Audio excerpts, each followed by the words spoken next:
Olá, tudo bem com vocês? Hoje, dia 294 da nossa leitura da palavra, nós vamos ler os capítulos 4 ao 7 do livro de Marcos. Vamos à leitura? Capítulo 4.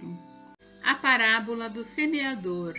Jesus começou a ensinar outra vez à beira-mar, e uma numerosa multidão se reuniu em volta dele, de modo que entrou num barco onde se assentou, afastando-se da praia, e todo o povo estava à beira-mar na praia. Assim, ensinava-lhes muitas coisas por parábolas, e durante o seu ensino dizia: Escutem, eis que o semeador saiu a semear. E ao semear, uma parte caiu à beira do caminho, e vieram as aves e a comeram. Outra parte caiu em solo rochoso, onde a terra era pouca, e logo nasceu, visto não ser profunda a terra. Saindo, porém, o sol a queimou, e porque não tinha raiz, secou-se. Outra parte caiu entre os espinhos, e os espinhos cresceram e a sufocaram, e não deu fruto. Outra, enfim, caiu em boa terra e deu fruto. A semente brotou, cresceu e produziu a 30, a 60 e a 100 por um. E Jesus acrescentou: Quem tem ouvidos para ouvir, ouça. Por que Jesus usava parábolas? Quando Jesus ficou só, os que estavam junto dele com os 12 começaram a lhe fazer perguntas a respeito das parábolas. Jesus disse a eles: A vocês é dado conhecer o mistério do reino de Deus, mas aos de fora tudo se ensina por meio de parábolas, para que vendo, vejam e não percebam, e ouvindo, ouçam e não entendam, para que não venham a converter-se e sejam perdoados. A explicação da parábola. Então Jesus lhes perguntou: Se vocês não entendem esta parábola, como compreenderão todas as outras? O semeador semeia a palavra. Estes são os da beira do caminho, onde a palavra é semeada. Quando a ouvem, logo Satanás vem e tira a palavra semeada neles. E estes são os semeados em solo rochoso, os quais, ouvindo a palavra, logo a recebem com alegria, mas eles não têm raiz em si mesmos, sendo de pouca duração. Quando chega a angústia ou a perseguição por causa da palavra, logo se escandalizam. Os outros, os semeados entre os espinhos, são os que ouvem a palavra, mas as preocupações deste mundo, a fascinação da riqueza e outras ambições aparecem e sufocam a palavra, e ela fica infrutífera. Os que foram semeados em boa terra são aqueles que ouvem a palavra e a recebem, frutificando a 30, a 60 e a 100 por um. A luz. Jesus também lhes disse: Será que alguém traz uma lamparina para que seja colocada debaixo de um cesto ou da cama? Por acaso não a coloca num lugar em que ilumine bem? Porque não há nada oculto senão para ser manifesto, e nada escondido senão para ser revelado. Se alguém tem ouvidos para ouvir, ouça. Então lhes disse: Prestem bem atenção no que vocês ouvem. Com a medida com que tiverem medido, vocês serão medidos, e mais ainda lhes será acrescentado. Pois ao que tem, mais será dado, e ao que não tem, até o que tem lhe será tirado. A parábola da semente. Jesus disse ainda: O reino de Deus é como um homem que lança a semente na terra. Ele dorme e acorda, de noite e de dia, e a semente germina e cresce sem que ele saiba como. A terra por si mesma frutifica. Primeiro aparece a planta, depois a espiga, e por fim o grão cheio na espiga. E quando o fruto já está maduro, logo manda cortar com a foice, porque chegou a colheita. A parábola do grão de mostarda. Disse mais: Com que poderemos comparar o reino de Deus? Ou com que parábola o apresentaremos? Ele é como um grão de mostarda que, quando semeado, é a menor de todas as sementes sobre a terra, mas uma vez semeada, cresce e se torna maior do que todas as hortaliças. Cria ramos tão grandes que as aves do céu podem se aninhar à sua sombra. O uso das parábolas. E com muitas parábolas semelhantes, Jesus lhes expunha a palavra conforme podiam compreendê-la, e sem parábolas não lhes falava. Tudo, porém, explicava em particular aos seus próprios discípulos. Jesus acalma uma tempestade. Naquele dia, sendo já tarde, Jesus disse aos discípulos: Vamos passar para a outra margem. E eles, despedindo a multidão, o levaram assim como estava, no barco, e outros barcos o seguiam. Ora, levantou-se grande temporal de vento, e as ondas se arremessavam contra o barco, de modo que o mesmo já estava se enchendo de água, e Jesus estava na popa, dormindo sobre o travesseiro. Os discípulos o acordaram e lhe disseram: Mestre, o senhor não se importa que pereçamos? E ele, despertando, repreendeu o vento e disse ao mar: Acalme-se, fique quieto. O vento se aquietou e tudo ficou bem calmo. Então Jesus lhes perguntou: Por que vocês são tão medrosos? Como é que ainda não têm fé? E eles, possuídos de grande temor, diziam uns aos outros: Quem é este que até o vento e o mar lhe obedecem? Capítulo 5. A cura do endemoniado Gerazeno. Jesus e os discípulos chegaram à outra margem do mar, a terra dos Gerazenos. Ao desembarcar, logo um homem possuído de espírito imundo veio dos túmulos ao encontro de Jesus.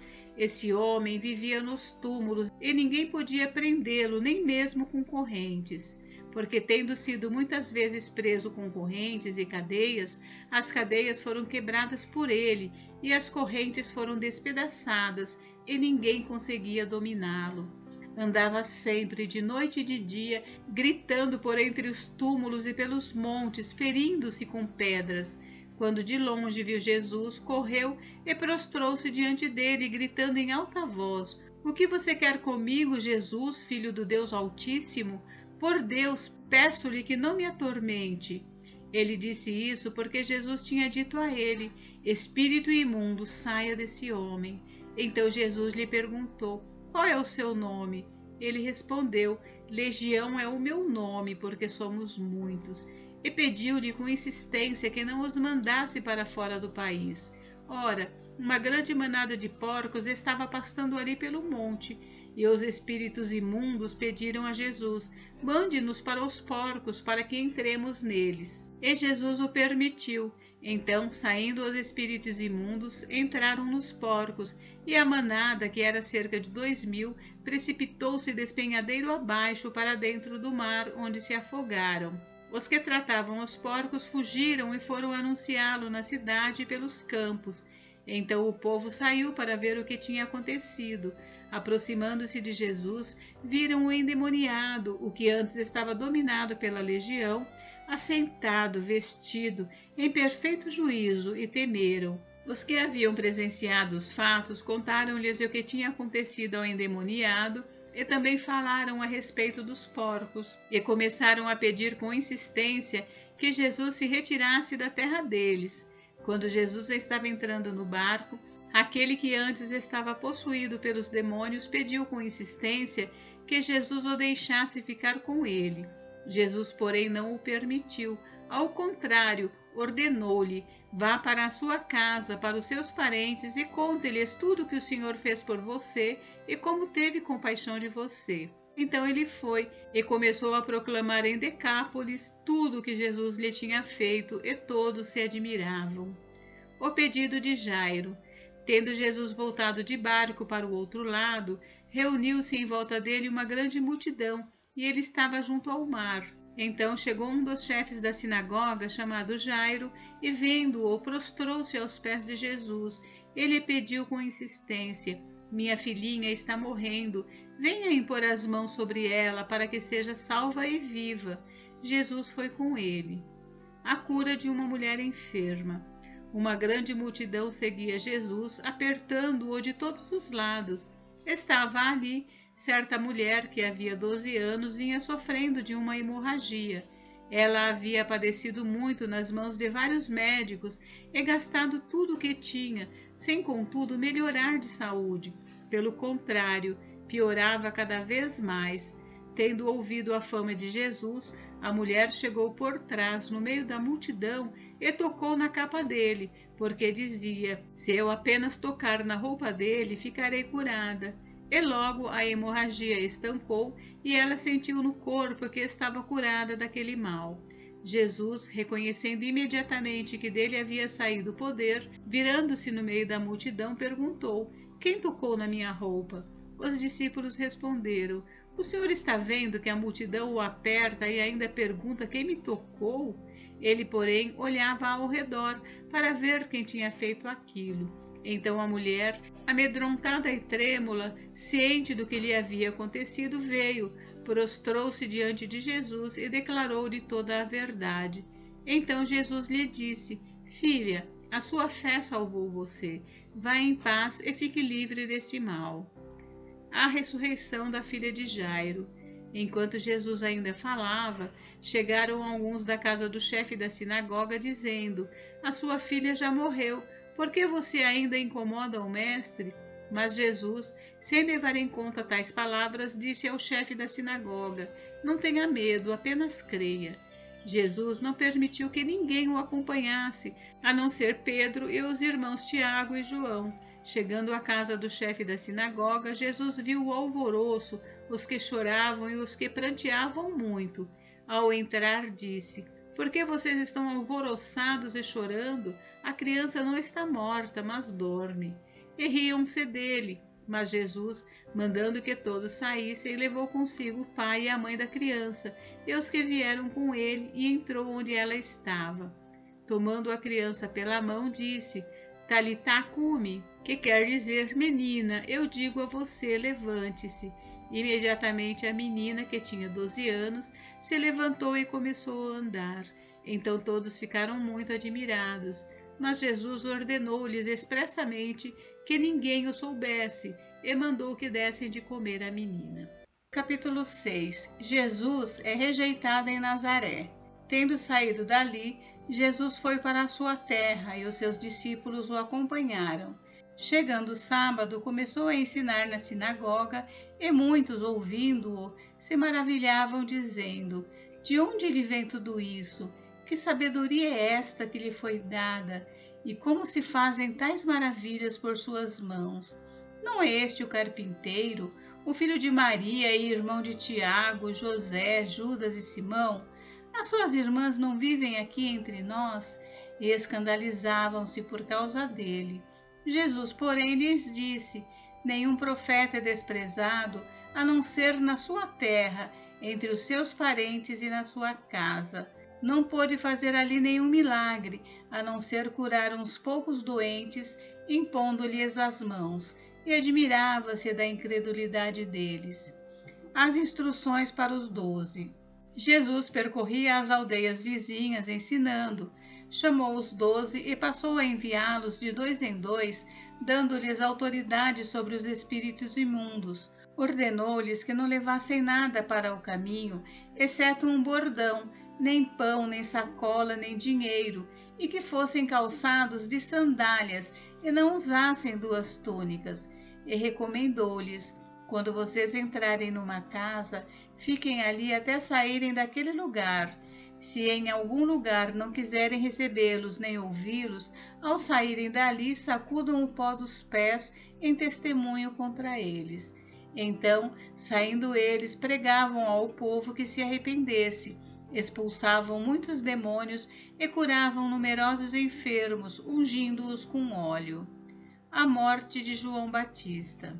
Isto chegou aos ouvidos do rei Herodes, porque o nome de Jesus havia se tornado conhecido, e alguns diziam: João Batista ressuscitou dentre os mortos, e por isso forças miraculosas operam nele. Outros diziam: é Elias. Ainda outros diziam: é profeta como um dos antigos profetas. Herodes, porém, ouvindo isso, disse: é João, a quem eu mandei decapitar, que ressuscitou. Porque o próprio Herodes havia mandado prender João e amarrá-lo na prisão, por causa de Herodias, mulher do seu irmão Filipe, com a qual Herodes havia casado. Pois João lhe dizia: você não tem o direito de viver com a mulher do seu irmão. Herodias odiava João Batista e queria matá-lo, mas não conseguia fazer isso, porque Herodes temia João, sabendo que era homem justo e santo, e o mantinha em segurança. e quando o ouvia ficava perplexo, embora gostasse de escutá-lo. Chegando uma ocasião favorável em que Herodes, no dia do seu aniversário, deu um banquete às autoridades, aos oficiais militares e às pessoas importantes da Galiléia, a filha de Herodias entrou no salão e, dançando, agradou a Herodes e aos seus convidados. Então o rei disse à jovem: peça o que quiser e eu lhe darei. E fez esse juramento: o que você me pedir, eu lhe darei, mesmo que seja a metade do meu reino. Ela saiu e foi perguntar à mãe: o que pedirei? A mãe respondeu: a cabeça de João Batista. No mesmo instante, voltando apressadamente para junto do rei, disse: quero que sem demora o senhor me dê num prato a cabeça de João Batista. O rei ficou muito triste, mas por causa do juramento e dos que estavam com ele à mesa, não quis negar o pedido da jovem, e enviando logo o executor, mandou que lhe trouxessem a cabeça de João. Ele foi e o decapitou na prisão, e trazendo a cabeça num prato, a entregou à jovem, e esta, por sua vez, a entregou à sua mãe. Os discípulos de João, logo que souberam disto, vieram levar o corpo dele e o colocaram num túmulo. A primeira multiplicação de pães e peixes. Os apóstolos voltaram à presença de Jesus e lhe relataram tudo o que tinham feito e ensinado. E ele lhes disse: venham repousar um pouco à parte num lugar deserto. Isto porque eles não tinham tempo nem para comer, visto serem muitos os que iam e vinham. Então foram de barco para um lugar deserto à parte. Muitos, porém, os viram sair e, reconhecendo-os, correram para lá a pé de todas as cidades e chegaram antes deles. Ao desembarcar, Jesus viu uma grande multidão e compadeceu-se dela, porque eram como ovelhas que não têm pastor, e começou a ensinar-lhes muitas coisas. Como já era bastante tarde, os discípulos se aproximaram de Jesus e disseram: este lugar é deserto e já é bastante tarde. Mande essas pessoas embora, para que, indo pelos campos ao redor e pelas aldeias, comprem para si o que comer. Jesus, porém, lhes disse: deem vocês mesmos de comer a eles. Mas eles disseram: iremos comprar 200 denários de pão para lhes dar de comer? E Jesus lhes disse: quantos pães vocês têm? Tratem de descobrir. Eles foram se informar e responderam: 5 pães e 2 peixes. Então Jesus lhes ordenou que todos se assentassem em grupos sobre a relva verde, e eles o fizeram, repartindo-se em grupos de 100 e de 50. Jesus, pegando os 5 pães e os 2 peixes, erguendo os olhos para o céu, os abençoou. Depois partiu os pães e os deu aos seus discípulos para que os distribuíssem, e também repartiu os 2 peixes entre todos. Todos comeram e se fartaram, e ainda recolheram 12 cestos cheios de pedaços de pão e de peixe. Os que comeram os pães eram 5.000 homens. Jesus anda sobre o mar. Logo a seguir, Jesus fez com que os seus discípulos entrassem no barco e fossem adiante dele para o outro lado, para Betsaida, enquanto ele despedia a multidão. E tendo-os despedido, ele subiu ao monte para orar. Ao cair da tarde, o barco estava no meio do mar e Jesus estava sozinho em terra. De madrugada, vendo que os discípulos remavam com dificuldade, porque o vento lhes era contrário, Jesus foi até onde eles estavam, andando sobre o mar, e queria passar adiante deles. Eles, porém, vendo-o andar sobre o mar, pensaram tratar-se de um fantasma e gritaram, pois todos viram Jesus e ficaram apavorados. Mas Jesus imediatamente falou com eles e disse: coragem, sou eu, não tenham medo. Então subiu no barco para estar com eles, e o vento cessou. Ficaram totalmente perplexos, porque não haviam compreendido o milagre dos pães, pois o coração deles estava endurecido. Jesus cura em Genezaré. Estando já no outro lado, chegaram à terra de Genezaré, onde atracaram. Saindo eles do barco, o povo logo reconheceu Jesus, e eles, percorrendo toda aquela região, começaram a trazer em leitos os enfermos e os levaram para onde ouviam que ele estava. Onde quer que ele entrasse, nas aldeias, cidades ou campos, punham os enfermos nas praças, pedindo-lhe que os deixasse tocar ao menos na borda da sua roupa, e todos os que tocavam nela ficavam curados. Capítulo 7. Jesus e a tradição dos anciãos. Os fariseus e alguns escribas vindos de Jerusalém reuniram-se em volta de Jesus. Eles viram que alguns dos discípulos de Jesus comiam pão com as mãos impuras, isto é, sem lavar, porque os fariseus e todos os judeus, observando a tradição dos anciãos, não comem sem lavar cuidadosamente as mãos. Quando voltam da praça, não comem sem se lavar, e há muitas outras coisas que receberam para observar, como a lavagem de copos, jarros e vasos de metal e camas. Os fariseus e os escribas perguntaram a Jesus: por que os seus discípulos não vivem conforme a tradição dos anciãos, mas comem com as mãos impuras?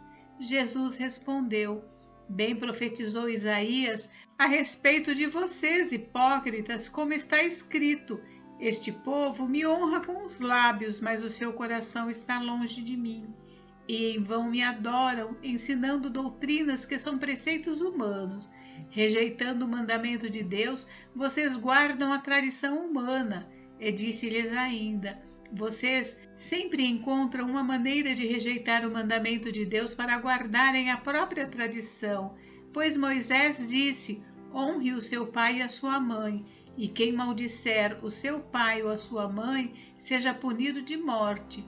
Vocês, porém, dizem que se alguém disser ao seu pai ou à sua mãe: a ajuda que você poderia receber de mim é corbã, isto é, oferta ao Senhor, então vocês o dispensam de fazer qualquer coisa em favor do seu pai ou da sua mãe, invalidando a palavra de Deus por meio da tradição que vocês mesmos passam de pai para filho, e fazem muitas outras coisas semelhantes.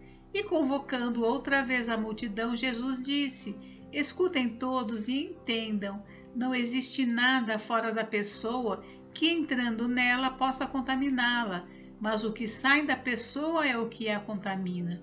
Se alguém tem ouvidos para ouvir, ouça. Quando entrou em casa, deixando a multidão, os seus discípulos o interrogaram a respeito da parábola. Jesus lhes disse: então vocês também não entendem, não compreendem que tudo que está fora da pessoa, entrando nela, não a pode contaminar, porque não entra no coração dela, mas no estômago, e depois é eliminado? E assim Jesus considerou puro todos os alimentos, e dizia: o que sai da pessoa, isso é o que a contamina, porque de dentro do coração das pessoas é que procedem os maus pensamentos, as imoralidades sexuais, os furtos, os homicídios, os adultérios, a avareza, as maldades, o engano, a libertinagem, a inveja, a blasfêmia, o orgulho, a falta de juízo. Todos estes males vêm de dentro e contaminam a pessoa. A mulher Ciro-fenícia. Levantando-se Jesus, saiu dali e foi para as terras de Tiro e de Sidom. Tendo entrado numa casa, não queria que ninguém soubesse onde ele estava. No entanto, não pôde ocultar-se, porque uma mulher cuja filhinha estava possuída de espírito imundo, logo ouviu falar a respeito de Jesus. Ela veio e se ajoelhou aos pés dele. Essa mulher era estrangeira, de origem Ciro-fenícia, e pedia a Jesus que expulsasse o demônio da sua filha. Mas Jesus lhe disse: deixe primeiro que os filhos se fartem, porque não é correto pegar o pão dos filhos e jogá-lo aos cachorrinhos. A mulher respondeu a ele: Senhor, os cachorrinhos debaixo da mesa comem das migalhas das crianças. Então Jesus disse à mulher: por causa desta palavra você pode ir, o demônio já saiu da sua filha. Quando a mulher voltou para casa, achou a menina sobre a cama, pois o demônio tinha saído dela. A cura de um surdo e gago. De novo, Jesus se retirou das terras de Tiro e foi por Sidom até o mar da Galileia, através do território de Decápolis. Então lhe trouxeram um surdo e gago e lhe suplicaram que impusesse as mãos sobre ele. Jesus, tirando-o da multidão à parte, pôs os dedos nos ouvidos dele, Depois, cuspindo, aplicou saliva na língua do homem. Então, erguendo os olhos ao céu, suspirou e disse: Efatá, que quer dizer abra-se. E logo os ouvidos do homem se abriram e o empecilho da língua se soltou, e ele falava sem dificuldade. Jesus lhes ordenou que não contassem isso a ninguém, porém, quanto mais recomendava, tanto mais eles o divulgavam. Ficavam muito admirados, dizendo: Tudo ele tem feito muito bem, faz até os surdos ouvirem e os mudos falarem. Gente, encerramos por hoje, mas amanhã tem mais. Fiquem com Deus, Deus abençoe vocês. Até amanhã.